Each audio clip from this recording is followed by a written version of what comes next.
I like that. I'm a big Lord of the Rings fan. Yeah, okay. So Trevor, that's the thing. I've seen some of your stuff on social media of late.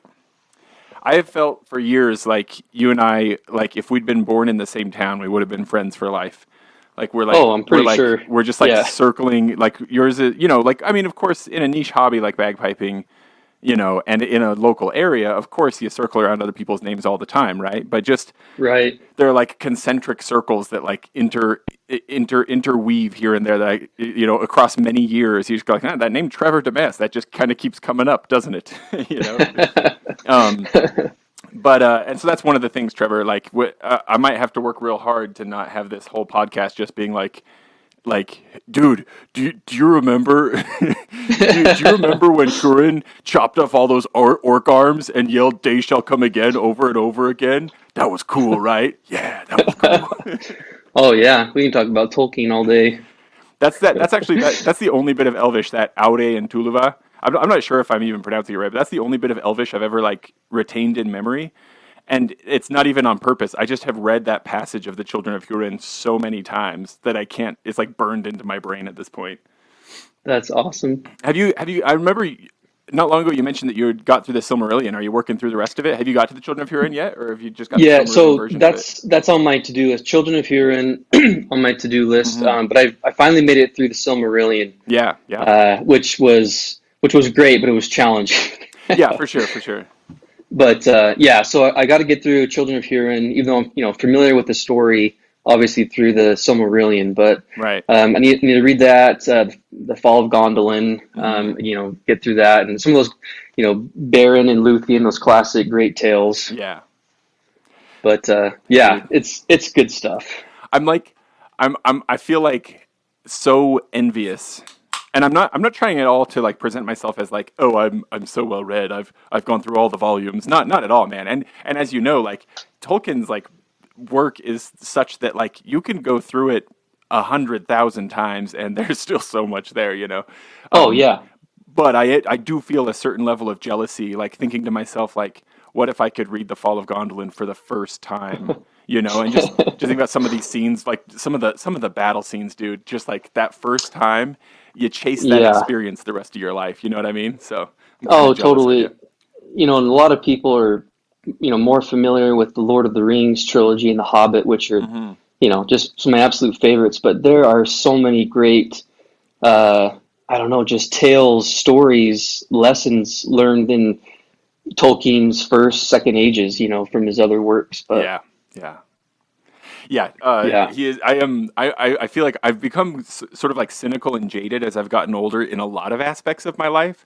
But J.R.R. Tolkien is a person to whom I would still like unquestioningly just give complete loyalty. Like just anything he's oh written, yeah. I'm like, yep, I'm gonna love that. I won't even question it. I know it's gonna be great. You know. I hear you. Well, so the reason I refer to you as the Legolas of bagpiping. Do you, and I won't be offended if you haven't, not at all, but do you happen to have listened to the interview I did with Kariann a while ago? Oh, I I'm haven't. not I'll offended. be It's totally honest. fine. No, it's I not a big deal. haven't. Not a big deal. I need to go through. You maybe should I'm listen to just that one. slacking, man. I need to go. Okay, I'll listen to one with Carrie Ann. To be honest, I need to go through and listen to most of them. I don't There you think. go. You need to listen Yeah, to all of them. Right? Yeah, I that's need to listen to all of them. Let's just say that. I need to you listen to don't all of you them. Yeah. don't need to really. It's not a No, homework I thing or do need anything. to. But I do need you to. come up briefly in the interview with Kariann, and Oh, I don't okay. want to now see. I don't want to spoil it, but maybe the title, "The Legolas of Bagpiping," is something that you can retain for the rest of your life, and you can hope to see Legolas fan T-shirts at future Scottish festivals or something like that. So All right, definitely got to go listen to that. yeah, man. So let's see here. Let's talk about you. Let's talk about you. Tell me, give me a biopic. Where'd you grow up? What was life like at home? Was there music around? Did your siblings do stuff? Just tell me all about that. How'd you get started in like living before we even get to bagpipes? And if they come into it, that's fine. But tell me about how you came into this world. Right. So I was born Murray, Utah. That's where I was born and raised.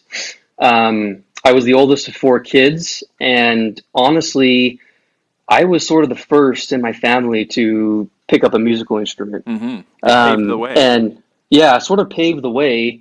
And, so how it all kind of started for me was when I was 11 years old, about this time, my family on both sides were sort of getting into genealogy and family Mm. history and this kind of thing. So on my mom's side, my mom, my aunts, my grandma, they were really into, uh, you know, finding out where our ancestors came from, and we found out we had, some of these Scottish lines, and Why do just you think it is that? Do you think it's everywhere, or do you think it's like specifically the last few decades, like epicenter in Utah, that like the keepers of the genealogical records seem to always be the matriarchs of the family? Because that is a good it's question always the because moms and the aunts and the grandmas, and the it's like the dads and the uncles are always just like cool story, But like, why does it seem like that's always the yeah, way it is? I know I don't know, I thought about that too because I got to say like some of my uncles now, they are gung ho about this and like Yeah.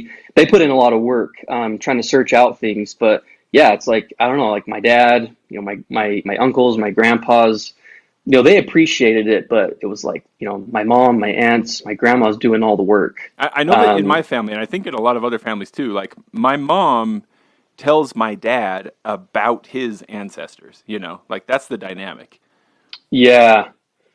Well, I think, yeah, growing up, I think just, my grandma, my mom, my aunts, they had the great stories, Mm. about great grandpa so and so, great grandma so and so. And I don't know, just they were the ones I'm very grateful that sort of, got this, this whole thing rolling where, okay, all of a sudden you find out you have Scottish ancestry and you can't help but just have all this pride now. Like, okay, I Yeah, got to yeah, research everything about Scotland and right. our Scottish roots. We're watching Well, Braveheart tonight, kids. exactly. Yeah, we're watching Braveheart tonight, and Yeah. everybody's got to go get a kilt, and looking up the tartan and all that stuff. Well, that summer, we found out for the first time that there was a Scottish festival locally, and it was actually in Murray. It was when it used to be at Murray Park. I don't know if Oh you yeah, remember those days. yeah, I do. Yeah. Um, yeah, so it was at Murray Park, like hometown, and we thought we got to go to this. And so we went over there and it just changed my life. I mean, just the sound of the pipes, seeing all of the mass bands, the pipers, drummers, dancers, all the clans. It just really spoke to me and enjoyed the Scottish festival there at Murray Park. And I told my grandma, she's the one actually that took me. And Hmm. I said, there's something about those pipes that I've got to learn how to play them. I really, really want to learn how to play. And she Hmm. said, well, let's let's do it then. Like you should really do it.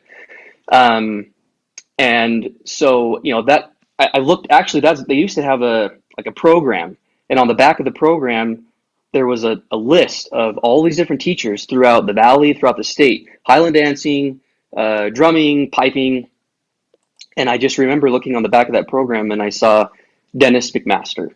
Mm. And so I thought, you know what? I'm calling him. And that's kind That of how it I got sounds like started. like if you're looking for a teacher, what a great name for a teacher. You're like, oh, this person must know exactly what they're doing. McMaster, you kidding me? That's Yeah, the it's like perfect teacher of McMaster. anything Okay. Scottish. Yeah. And there probably were other names on there. In fact, I'm almost certain there were, but I don't know. Dennis's name was just, he was in West Valley, Hmm. not too far, like, let's do it. So, but the other thing that I should mention is that, so, like, around this same time, so, like, I'm in elementary, I was like fifth or sixth grade. I can't remember now. I was Yeah. 11 in any case. Well, one of my good friends in school, Thomas Heseltine, his dad is from Scotland, Oh. and he played the pipes, and I had, uh, you know, just really connected with him when he would come over to show and tell at the school, and he would have his pipes and he'd have his kilt, and that Mm. was actually sort of like my first introduction to the pipes was probably him. And I just thought like that kind of combined with, okay, now I have Scottish ancestry. I've been to the Scottish festival. I got to learn how to play these pipes. So Thomas and I sort of got into piping around the same time. Started taking lessons from Dennis, It and helps to have a friend in it, especially at that age. yeah, yeah. Yeah. So the two of us doing it together. That was back when Dennis taught at his house in his basement, and that's just how it got started for me. Mm. So had you had any, like, the obligatory little kid piano lessons or anything like that, or was this like totally No, fresh to everything? first musical instrument I Mm. picked up. I didn't know anything about reading music. It was sort of my first introduction to music in general. And I got a chanter, started taking lessons with Dennis, and I mean, by the next year, I was, well, let's see, maybe the year after that, I was, it's coming out to band practices and learning the band repertoire. And before I knew it, I was in the Salt Lake Scots. Dennis Mm. was the pipe major of the Salt Lake Scots. And it was just, one thing after another of opportunities for me. Which then, fast forward, are you still, or were you up until very recently pipe majoring at the Salt Lake Scots? Yeah, so currently not the pipe major. Um, that might be news to some people That's listening to this. Yeah, Chris it's took all over, good. right? Chris, right? Yeah. I've been in the band since 2001, and I've been playing with the band ever since, with the exception of my 2 year church mission. Hmm. Um, well, Jason Kilpack was the pipe major of the Salt Lake Scots after Dennis. Um, and Jason was probably pipe major for 12 or 13 years, long time. And then Jason was ready to step down, and I was, the next. I was, I guess, sort of nominated or voted in as the next pipe major, Hmm. and that was in end of 2018. So since the end of 2018, I've been the pipe major of the Salt Lake Scots, but just with my family dynamics and work changes, it's been really hard for me to sort of commit to pipe majoring and doing the solos and everything that I've been doing. And so I'm taking a wee break from that. Chris, I'm very grateful to him. He was willing to step up as pipe major of the Salt Lake Scots. So, Hmm. and he's doing awesome. He will do awesome. I'm really really excited for him. I don't doubt it. He's a solid human and a solid bagpiper for sure. Yeah, and In fact, I saw he's been prepared for that. So it makes sense because I saw some stuff that he had done. I got to see some examples of the practices that he was running during the COVID lockdowns. He obviously is a person who knows how to disseminate information and share it he with people and does. stuff. So great, Yeah, great he's fit got for great sure. leadership qualities. He's a great fit, and that's the great thing is I was really, I mean, like the band, like that's what I tried to explain to people. It's like I'm not taking a break from piping. It's just like I'll always be a piper. Like anybody listening to this podcast is going to know, like it's part of who we are. It's not just Yeah, it's like hard to leave it it's not behind just something that you entirely, kind of huh? do. It is. It's like there's times and seasons, in our lives where we are very gung ho, maybe not as much as others, but it's a part of who we are, and it's just never stop being a piper. But I can't commit to the level of piping that I've done over the last 4 years. Right. That Yep. I. So, anyways, but No, but yeah, it totally makes so sense. Yeah. I've even known some friends to have like kind of resented that like they'd like to be free of it, but it keeps pulling them back in. yeah, You it just will you can't find quit you. it. Yep. Yeah. Because I have some really good friends who haven't probably picked up their pipes in a while, but it's like I still know that deep down they're pipers. They could get their pipes out and still play, if Yeah. they wanted to or if they did. But we life happens and we get very busy, and Yeah, for sure, man. but that's the Yeah, thing for about the sure. band. Makes Like the sense. band, yeah, the band will continue to roll forward, and someone else steps in, and great opportunity to learn from someone else, new leadership, and it just just keep it going. So Yeah. I'm trying to remember now. I feel like it was I think it was when I was talking with good old Master Baxter over there. Was the Salt Lake Scots the first? Is that the oldest continuous pipe band in Utah, or is that somewhere you know, between? Is that the Utah pipe band? yeah. Well, I Utah Pipe Band and the Salt Lake Scots both, I would say, are the two longstanding bands in the state of Utah, but I'm honestly not sure if Utah Pipe Band is older than the Salt Lake Scots. I'm not It 100% can sure. it can get confusing when like so much of like the same people start the bands. Like it's like, well, Yeah. did the one grow out of the other, or did the two start at the same time and then split? Stuff like that. But Right. Well, I mean, Salt Lake Scots, I think last year was our 60th anniversary. I think the band was founded in 1962. That was 10 Um, years before The Dark Side of the Moon was released. wow, look at that. I, You just pulled that out of, that's that me, was amazing. yeah, trying to look impressive. I just know that this year is the I'm 50th impressed. anniversary, so that's. I was just talking Yeah, about that with a friend earlier this morning. Otherwise, it wouldn't have been in my nice. brain. Yeah, so Salt Lake Scott's been around a long time, and they've sort of been like a second family to me. Just I've always just ever since I was 12 years old. I've been playing with the band, Yeah. just traveling and doing all of the competitions and Well, parades, gigs, concerts, everything that comes with that. let's go back to you being 12 years old then. Your grandma was obviously enthusiastic about you learning. Like, how receptive was your family to the monetary expense, the time commitment, all the noise, all the experiences that go with Oh having a yeah, kid learn to play bagpipes? How was that handled? they were very supportive. We got my first set of pipes, and Thomas, we got ours at the same time. My good friend Thomas Heseltine, and they were very supportive. Just practicing in the house, practice Mm, outside. They were, with all the travel, the travel expenses and all that. That all worked out. But in fact, one thing that was kind of cool, they wanted me. So the band, I had the opportunity to go with the band in 2003 to Scotland. We went to the wow, Worlds, man. and it was an incredible experience. I was just, I don't know, I think I guess at that time I was probably 15 years old, Yeah. 14 or 15. But my mom and dad were like, you need to pay your way, and I'm like, okay. Mm, So now, let me back up. So Thomas and I are getting into piping around the same time, and then that it just kind of you know it's just kind of this continuous effect where now you get someone else into it, and then they get someone into it, right? So totally. Yeah. so I started to get my other good friend Tyler Abeta into piping, and he just really excelled quickly, and so we were able to play almost all this on the same level, but within a short amount of time. He was really, really good piper. How quickly were the three of you playing like Hellbound Train and stuff like that? Well, Tyler joined the band so quickly, it was crazy. He started taking lessons from Dennis, and he came to Scotland too. Oh yeah. And I had been taking lessons longer than he had.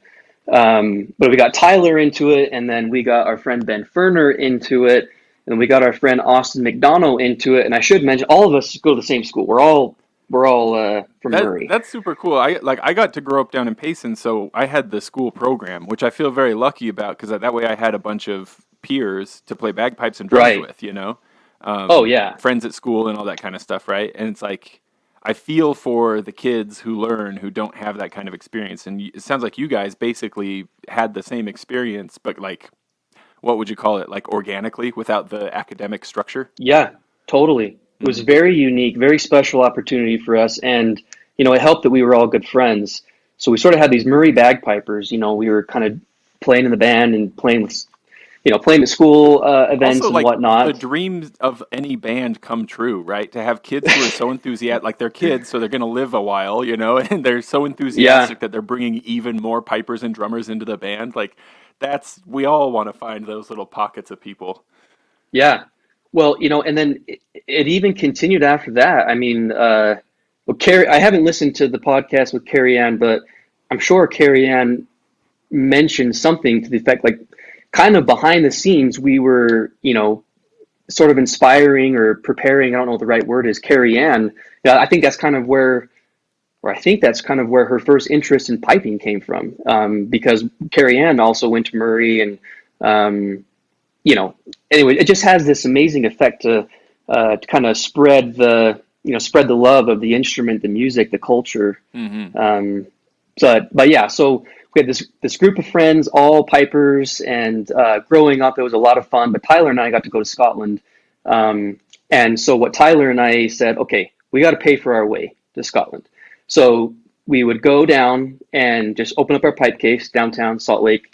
We would, just pretty much busk, Yeah, and yeah. we were able to pay our way to Scotland, which was pretty awesome. Just How playing it. but how long were you doing that to amass that much money?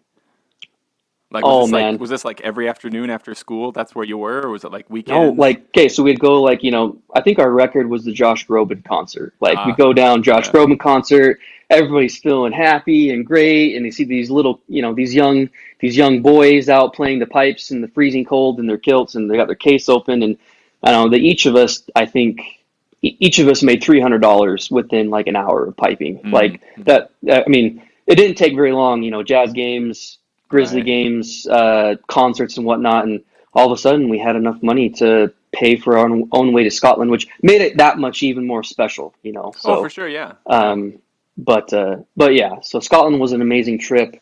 They'll never forget. Yeah, and I'd love to go what a back. cool thing to have that experience at that age too. Like, I mean, I've never been myself, and so maybe I'm looking at it from the perspective of exactly who I am, which I guess would make sense.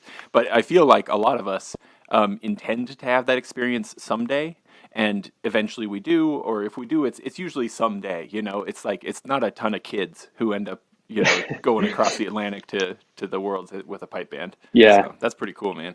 kind of a funny story. I'll never forget. Like everybody, our first practice at the park, everybody was so pumped, and you like get the pipes out, and we're striking up, and there is this horrific sound. Like somebody's drones are totally out. We're like, Yeah. oh great, here we go. And Dennis is going around like with the stink eye, the pipe major eye, like who is that and what's, and it was me, and I had put my tenor drone read in my bass, Oh. and my bass and my tenor, and it was awful. And I thought, oh great, if great you way to start our trip in Scotland. But it was looking back now, it's pretty comical. But I'm like, you know what, stuff like that happens. If you'd done it on purpose, it would have been admirable, like a great practical joke to play in your pipe major. And I should have, but Well, it was on everybody take accident. And notes.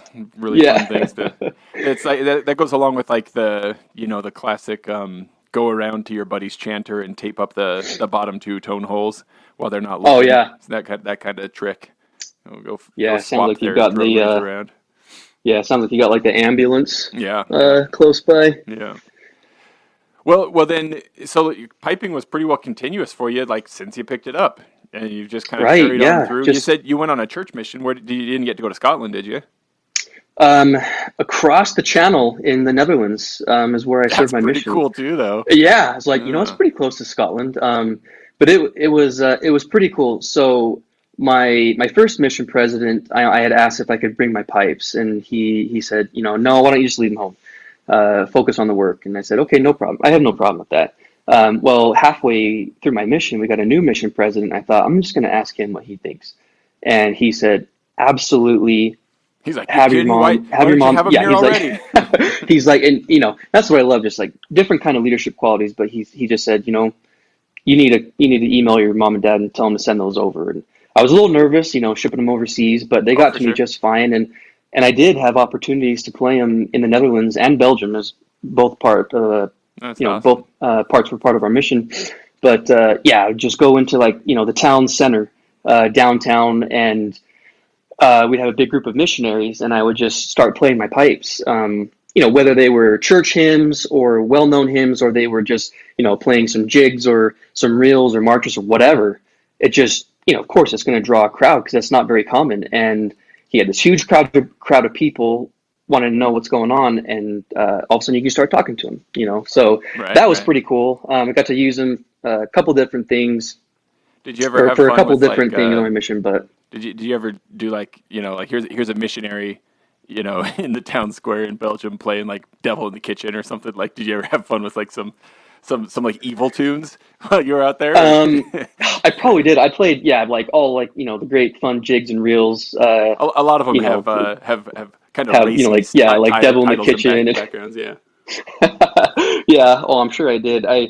In fact, one time it was. I don't picture myself doing this now with like the pandemic and everything. But we were in Amsterdam, Mm. and we were at the Dom, kind of like the downtown area. And there was this guy totally decked out in his kilt playing pipes, and he was awful. But I thought, man, that guy is playing his pipes, and everybody thinks it's so cool. I should just walk up to him and say, "Do you mind if I try? Like, I've always wanted to try." Yeah. So he's like, "Oh yeah, sure." So, anyways, I struck up his pipes and I just started playing, and of course, like I don't know. I guess I wasn't trying to show off, but I just kind of wanted to, But you make it didn't. seem like, what the heck? Like, how did he know how to like play this thing, and it was really cool. He was a cool guy. Got to talk to him, and everybody sort of gathered Then around, and you could have stepped back and been like, "It's the gift of tongues, but musical tongues." yeah, I know. I could have taken better advantage of that situation, I guess, but it without, stuff like that just come up. Dude, have you And heard? Have you heard? I think it was Stuart Little who had a similar story. Have you heard his story like that? No, I'm almost I positive it was Stuart haven't. Little, and he was like out riding bikes with a friend or something like that, and in a similar way came across a piper all decked out but not playing super great, and walked up to him and was like, "Oh, I've always wanted to try. Do you mind if I try him out?" And he played something, some blistering little solo, like played really great. Thunderstruck. Yeah, or maybe it was before he started playing. In any case, at some point before those pipes got back to the piper, he reached down to adjust the chanter, grabbed it by the sole, twisted it, busted it, Oh broke the no. guy's chanter, and then I think it's been a while since I heard the story, but I think he just handed him the all the broken pieces, was like sorry, and rode his bike away, and just disappeared. So at least you didn't break the guy's pipes, huh?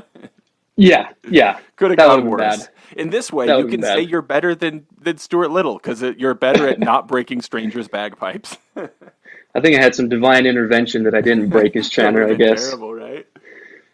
But yeah, no, it's the pipes have just been able to, you know, provide me with a lot of great opportunities, and my wife, Caitlin, she is an amazing violinist. So she was classically trained at BYU, violin performance major, and Oh wow. so but she has fiddle training also. So we do a lot of things together: small pipes, violin. Um, she's teaching our kids violin right now, and I look forward to, we have 4 kids, we have 4 boys. Oh yeah, yeah. I've seen I'm some just, pictures on social media of a bunch of boys, but I was yeah, never sure quite how many you had. so, yep. We've so you got we've four of we've them, got huh? four little hobbits, Yeah, and four little hobbits. That's perfect. we just we love them to death, and they I'm looking forward to, when I can, get the chanter has always been in their hands, but when I can actually, teach them. Yeah, My oldest Jack is 9.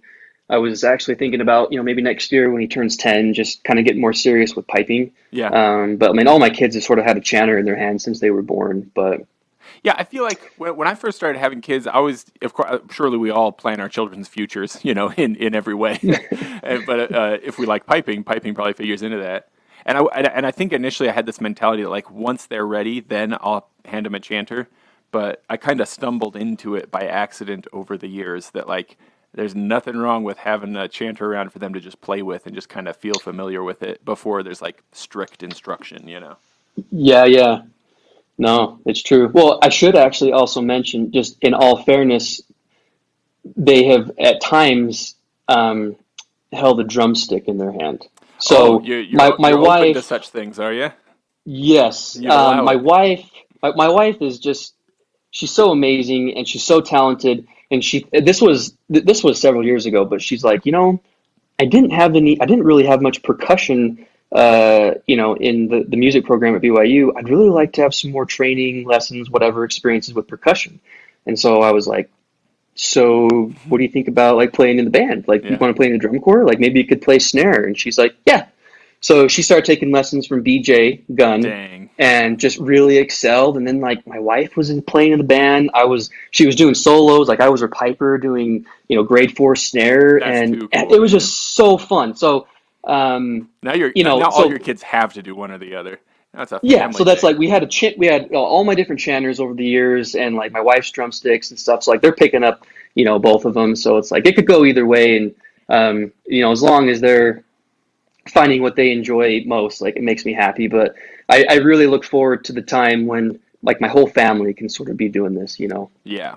Yeah, I suspect that you and I are probably experiencing similar things in that like for various reasons, I'm not piping as much as I have in the past at present, though I intend to do so more in the future. But there is this thing in my head Yeah, that's like, if my kids would just get into it, like I'm not going to force them, but I'll sure encourage them, because if they would get into it, then it's a family activity. Then it's family time, Exactly. and then I can justify going to practice every week and going to all the games and everything because I'm taking my kids with me, Exactly. Because, there are so many, like the practices, the gigs, the contests, the Hmm. parades, the concert. It is a lot of time away from your family. And like, don't get me wrong, like my family, I've been doing this for so long that they've been to so many things. Like, they're not going to go to every single thing we do now.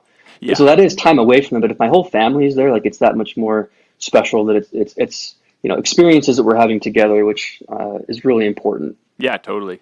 Speaking of family together time, I get the impression again from your social media stuff that you're an outdoorsy dude. Do Yes, some hiking and stuff like that. yeah, we love hiking, backpacking, and we actually just got back from Zion last weekend. We took the family down, and my How kids, were the crowds? they're Was it not too crowded right now? I mean, it was crowded, but not too bad, Yeah. honestly. Like the trails weren't too bad, lines for the shuttle weren't too bad, but I think it was a good thing just seeing all these people, Mm. wanting to get out and just get outdoors more. But yeah, my kids are, sort of got the hiking and outdoors bug young, which is important to my wife and I because we love just being in nature and the outdoors, and so we love spending time doing that kind of thing as well. Hmm. We I haven't been to Zion since I was a kid, and my wife and I feel like we're always like budgeting time. It's like, well, which park can we do? And it's like we'd like to go to Zion, but we keep being like, oh, it sounds like it's so busy. We'll just do Arches again.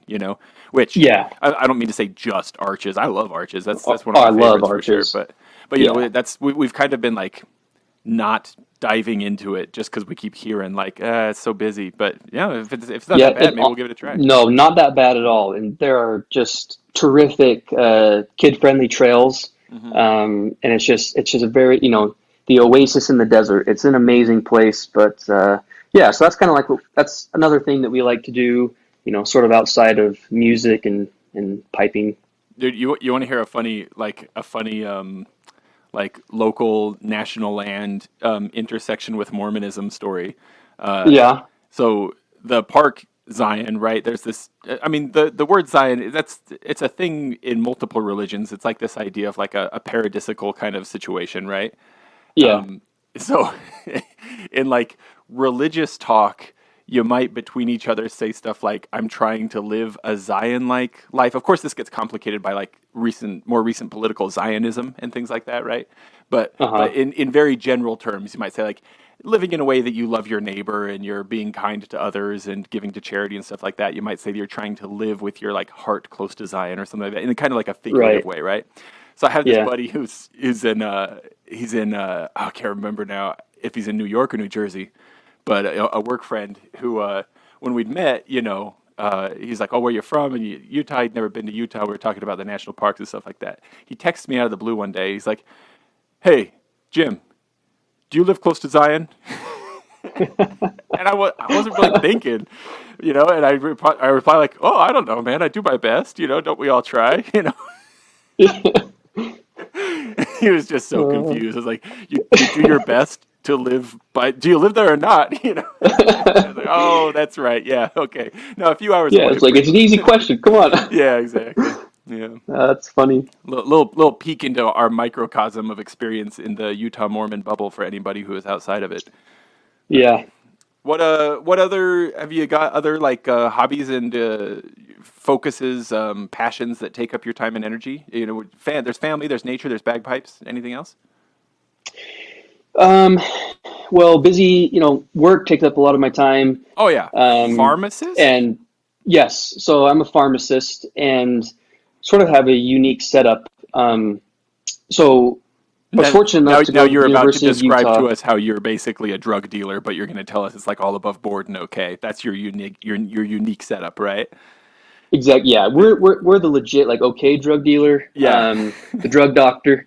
I was fortunate to go to the University of Utah for my undergrad and pharmacy school. But my dad is a pharmacist, so that's kind of how I got into that. But we have our own family pharmacy. Oh, do My you? dad has owned the apothecary shop downtown Salt Lake. And that's what it's called, the Uh, apothecary shop. Yeah, the apothecary shop. That is so classy. Yeah, so it's sort of got this, kind of old apothecary, and it's SHOPPE. So like Of course. the classic spelling. But Ye we're a old. little Yeah. independent. Yeah, yeah.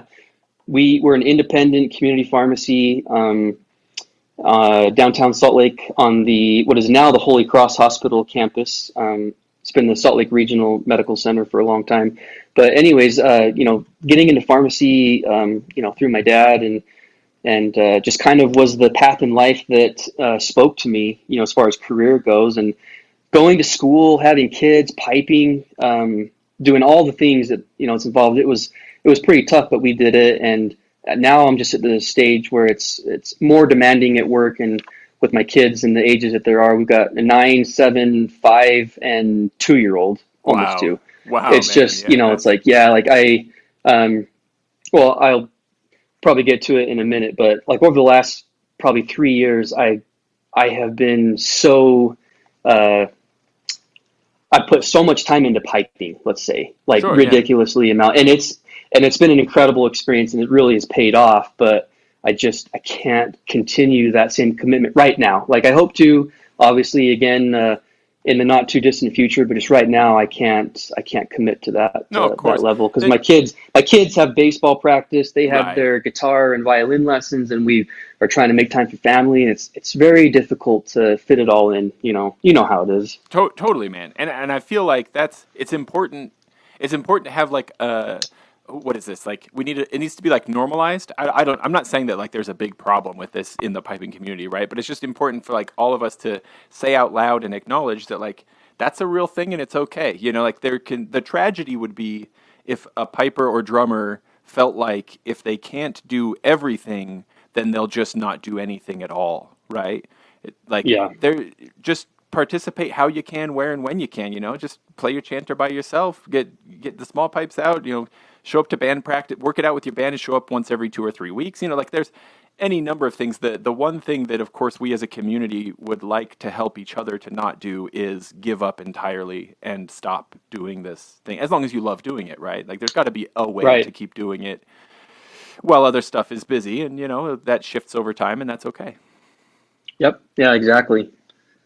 And Now, I yeah. think I saw you. Didn't I see you in the aspiring judges row at one of the Glen Wild Yeah. things?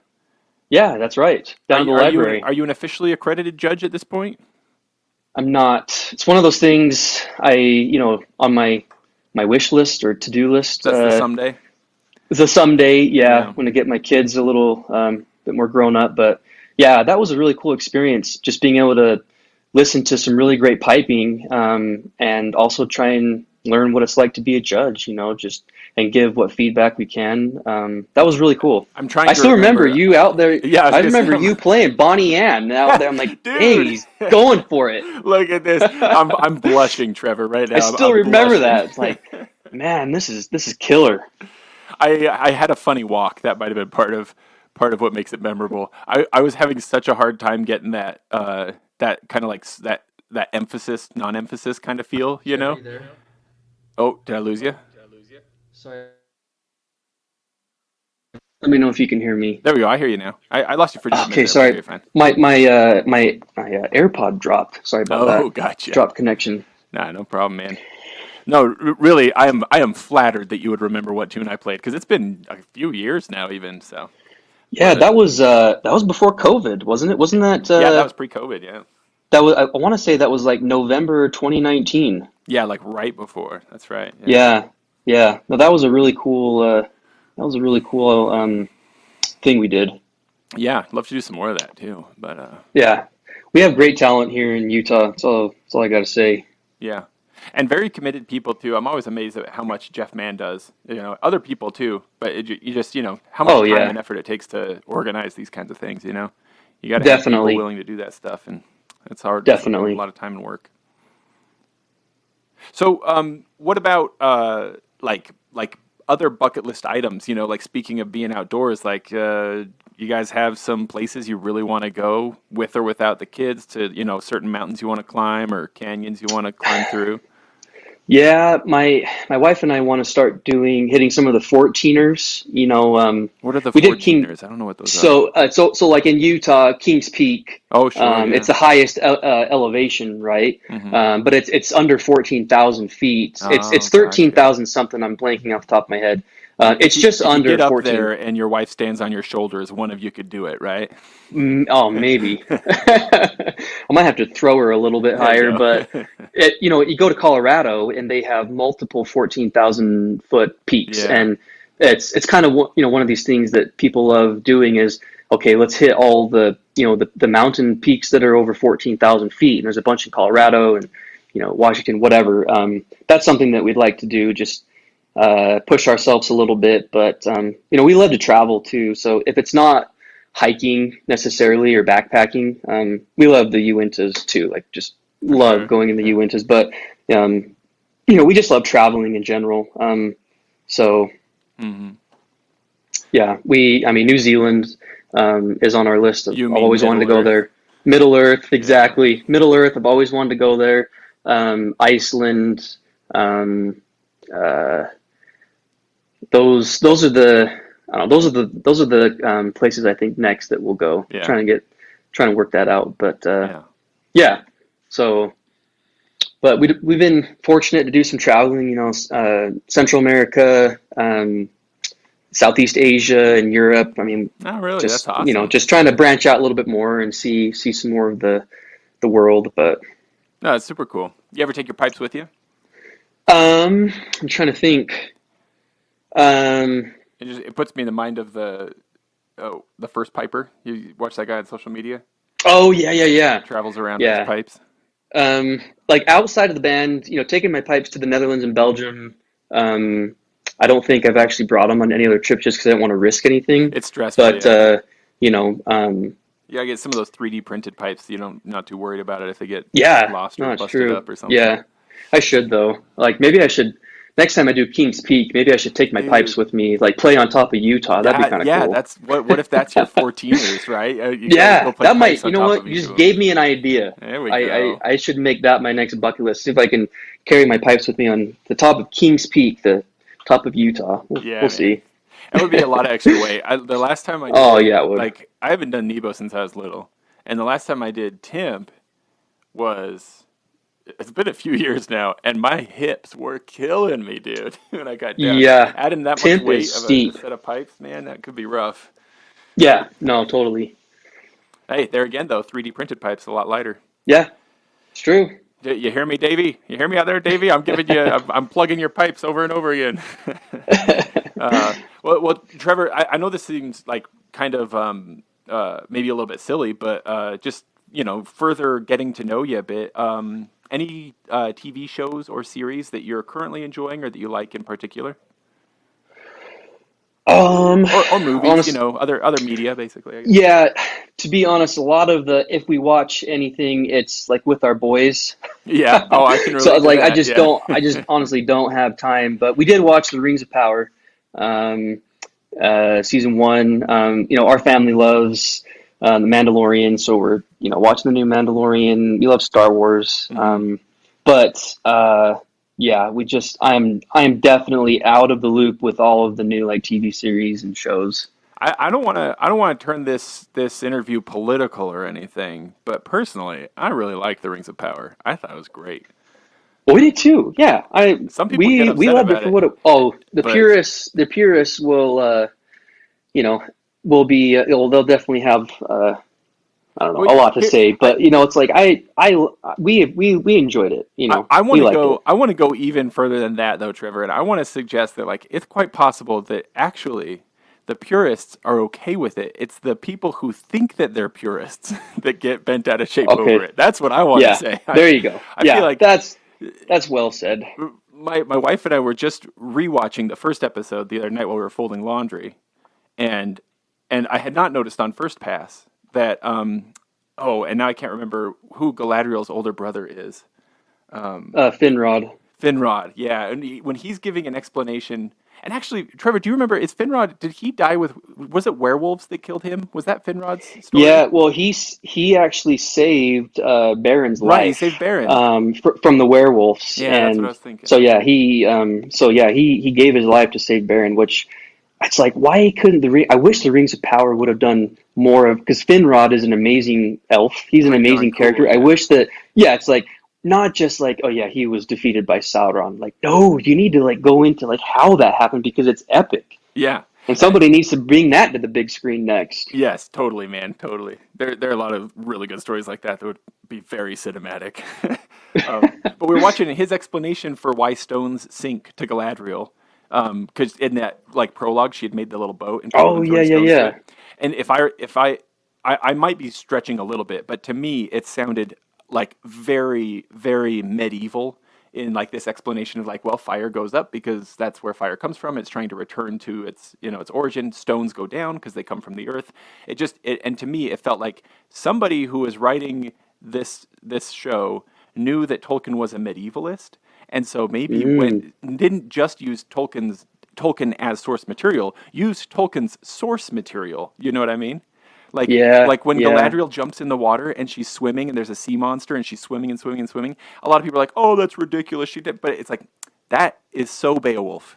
It's so Beowulf, Yeah, and Tolkien loved Beowulf, and so I feel a little bit like you're absolutely right. the purists who are really purists probably are delighted by this stuff, and the people who are like not purists but think that they are, I think they're the ones that are getting all mad. Yeah, true, But true. Trevor, this is exactly what I was telling myself before. Like, don't do this. Don't do this. Don't go. So I apologize. Let's. Hey, listen, I love geeking out. I love geeking out. Whether I geek out on piping anytime, I'll geek out on Tolkien anytime. Well then, let's turn the geek laser beam toward piping again. And will you tell me about your equipment? What kind of pipes are you playing right Sure. now? Reeds, all that kind of stuff. And what do you Yeah, like? What have you used in the past? Let's just talk to me about bags and sticks and stocks and all that. sure. So right now I'm playing a set of Lee and Sons, Oh, cool. made by the great Andrew Lee and Jack Lee. I absolutely love them. And I've been play. I got those in March of 2020. It's actually right before COVID, Hmm. but they've been phenomenal. Really, really love playing them. I've got a lot of good feedback um, from judges and different people over the last few years. Before that, oh sorry, solo chanter. I've been playing the Gandhi Blackwood. Mm. 100% recommend it. I love it. The Gandhi Blackwood for my solo chanter of the band. We've been playing the Chesney. The Chesney. I think it's like the first edition. Do, Like we've had them for a while. I think they're the MK1s Chesney chanters. are they're poly? Um, they're poly. Yeah, the poly. How do you And feel like then how do you feel like that Gandhi top hand does at elevation up here? Did you have to carve your G out a little bit, or is it you pretty know strong? what? It's pretty strong, and the Pbrook IG is really good on it. Yeah. But it was trying to find the right reed, and for me, and a lot of other pipers too around here, if you haven't tried it, you should try the Melvin solo reed. Oh, those are my He, favorites for sure. Yeah. oh, I love him, and I'm pretty sure he uses that copper staple, like Chesney and some of the other makers Hmm. do. It sort of flattens out the top hand a little bit, and it sharpens the bottom hand, which is what we need here Yeah. in Utah, high Yeah. elevation. So I'm actually able to play with minimal tape on my top hand for the first time in a long Mm. time. Anyways, the Melvin solo reed has worked really well for me, I, especially in my Gandhi chanter. I've wondered about that before because like I've actually only ever owned polypenco chanters. I haven't owned a Blackwood chanter, but I borrowed like long term borrowed a Blackwood chanter from Zach years ago. Zach Well, yeah, Lees. And I think it was actually I was about to say Justin McCallum. I don't mean any offense to McCallum, but just like you see a lot of McCallums around, right? oh, and And for a so good reason too. yeah, and totally, yeah. They make solid stuff. I just mean like it was, you'd think like a pretty generic cut, and so I've wondered before, like, did we just get lucky with that chanter, or was there something about the Blackwood that like it had a really great top hand? that my plastic Yeah. chanters just always seem to have trouble with. So that's why I was curious. But Well, I mean, I think the differences may be minor, but for the listener who, who can tell, they'll tell, and I think it makes all the difference, even though it's a little bit. But it's something about, just like just kind of resonates a little bit more, and it's a little bit, warmer tone to me. It's just a really nice feel. I really enjoy playing it. Nothing against nothing against the poly chanters, but for sure. it's a joy to play for sure. Been playing the Lee and Sons goatskin bag, which I've really enjoyed playing. That's been a terrific bag, and honestly, it's not that much maintenance. It's held up. That's exactly what I was going to ask you next. Like, for those of us who have never played goatskin, it sounds like a nightmare. No, it's not. It's sheepskin, which I played before too. It's a little bit more maintenance, but the goatskin is sort of like this happy medium of you got to season it, but it's not as much as the sheepskin, but you still have that great quality of tone. And I've really enjoyed it. I think it's a good option. But being out here in the desert, where dry. I've had no problems just seasoning my bag, and obviously more regular play helps with that. I have Mike Swan has been. If you're only gonna pick your pipes up for the occasional whatever, like they're not gonna hold up very well. But if you are playing regularly, I love playing hide bags. Yeah. So goat skin, huh? Yeah. So the goat skin. I play the Gandhi cut, which is pretty cool. I don't know if you're familiar with the Bannatyne pipe bags. Very popular. Sure, and I played the Bannatyne for years, but Willie McCallum was sort of, cramping, in his left hand, and the left arm was giving him problems, so he, wanted them to kind of come up with this custom fit where it takes a little bit more pressure off of the left arm. It's a little bit, I don't know, more like a bottleneck, I guess, and wider in the center of the bag, and then it's a little tapered more towards the neck. It frees up the left hand, pretty much is the bottom line. No, I can imagine that. It's like there's not as much material there for your left hand to be like, or your left arm to be like pressed against, basically. So sorry, my AirPods are. I lost you. Yeah. Can you hear me? Is it echoey? It only echoes when they fall out like that. So sorry. Let me try this again. No problem. Or fall out, disconnect, whatever it is that's going on. I got sorry about that. No problem. All right. So Bruce Gandy, from what I understand, kind of a similar thing. Just wanted a custom fit for him with similar issues, and it's so comfortable. I love playing it. And it's kind of I don't know if it's a newer cut, but I really like playing it. Before this current setup, my drone reeds. I'm playing the Canning high pitch, which I really, really like. Gets my tenors tuning a little bit higher, a little bit fuller sound, and then I'm just doing the Henderson harmonic bass. And I don't know, I have tried so many different reeds, over the years. But that's what I'm currently playing, and I really, really like it. Hey friends, right about there, Trevor's AirPods died, the batteries did, so we do finish the interview out, but this seemed like a reasonable spot to stick in this little plug. Hope that's not too frustrating for you. If it is, just skip ahead about 2 minutes. You'll be right back to hearing from Trevor. But when the interview does resume, just so you know, we kind of worked out so like he's talking through his iPad and there's an echo whenever I speak. So we tried to kind of go to more of a I give a prompt, then he talks for a while kind of format. So still, luckily, he had some lovely things to say about Pbrook, some more stuff about his instrument setup, groups he likes to listen to. So plenty of good stuff still, just wasn't conducive to the conversational format anymore. So just quick little plug for the show. Thanks again for listening in. Feel free to leave it a positive review on whatever platform you're listening on. Feel free to email the show anytime you want, TheDroningOnPodcast@gmail.com. We're on social media. Links to all that kind of stuff is in the show notes. Of course, you can be a patron if you want to. You can send me money. You can send me checks. You can send me gold bullion. You can send me bagpipes. You can sign up on Patreon. That's all in the description down below as well. And don't forget to check out bagpipeswag.com, another kind of side hobby venture interest that I've got going on. Cool stuff over there.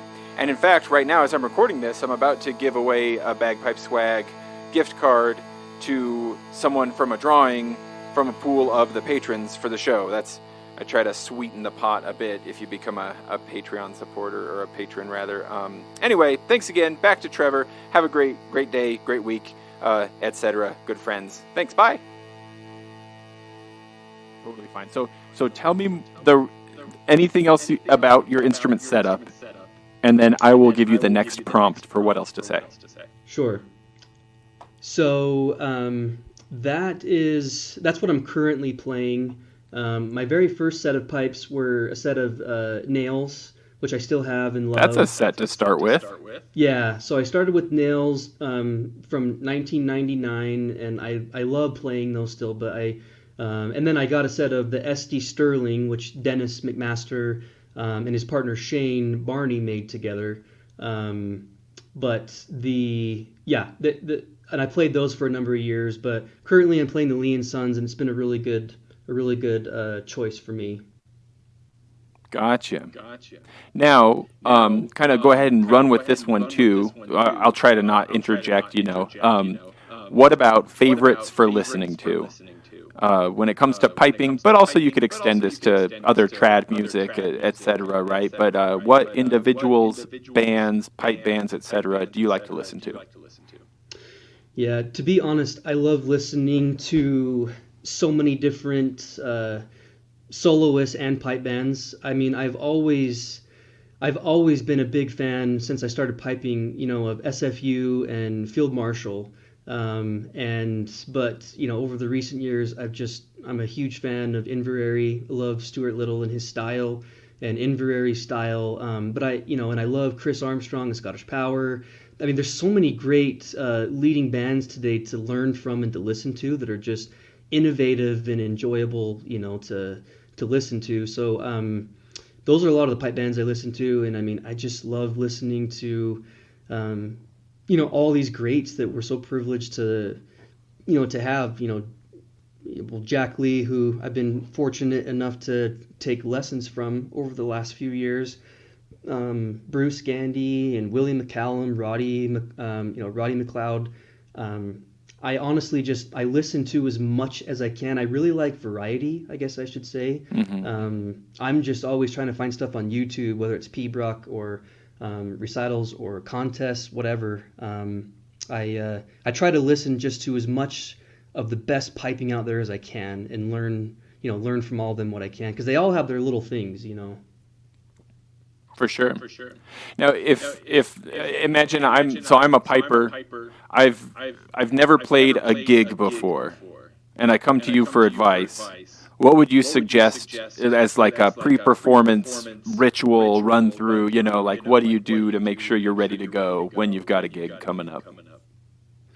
I think it would depend on what the gig is. Sure. But I would say, and I don't know what level of piping this individual would be at, but I would say, if you're playing at a gig, try and warm up beforehand if you can, and get your pipes as close in tune as you can, and just go out there and just don't even think about it. Just go out there and play. The more that you play and you have those kind of experiences, the better you're going to get.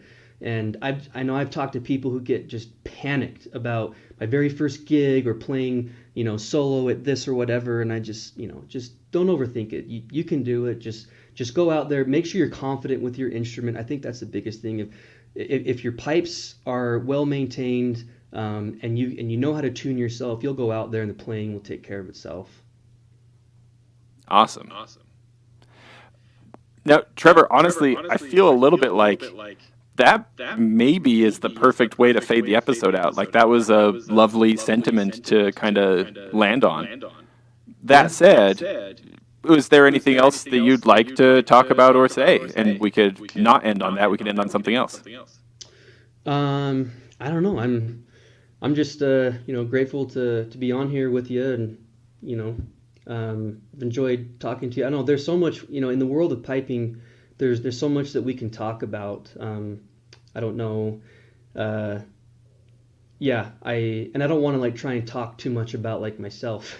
No, but Trevor, that's exactly what I want you to do. So well, I want to say this because I want to say this for all those out there listening who don't appreciate or understand the beauty of Pibroch. I just Oh, want to say okay. this. This is great, Trevor, because I'm one of them. I'm trying so hard to get into it. I've been Don't give reading up. through like Pibroch is for everybody and everything. Like I'm doing my very best. But yeah, inspire me, please. Okay, so what happens? I never really had Pibroch, background or training or anything like that, and I took lessons from Dennis for years, but we never did Pibroch. And it's just something I was like, it's boring, and I don't really care for it. Well, we had Jack Lee out for a band workshop 2018, and we had the opportunity for all of us to have a one-on-one lesson with him.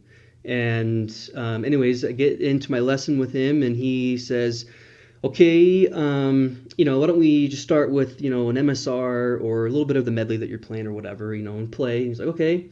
And then we go through some of the light music, and then he says, okay, now what Pibroch are you working on?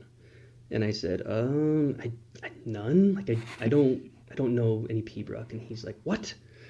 You haven't learned Pibroch? And I said, no. And he said, okay, we're gonna learn Pibroch right now. So put the pipes down. He pulls out his laptop. We get our chanters, and he pulls out the Field of Gold, which is a pretty well-known Donald McLeod Pibroch. Absolutely beautiful. It's nice and short, and it's perfect. Like, I know why he teaches that as his first one. But anyways, when he was just teaching me about it and singing it for me and playing it, it was a life-changing experience. Like, he totally changed my perspective on what Pibroch is and what it can be.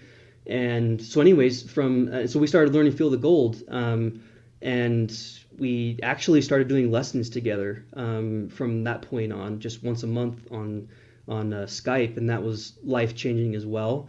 But I've really, really enjoyed Pibroch over the last 4 years, and something I wasn't into at first, but the more that you just learn a little bit at a time and listen to it, especially those who play it so well, it's just incredible. It's a breath of fresh air, at least for me, from all the light music stuff that we do. And so I want to say, those who are giving up on Pibroch, you should give it another chance.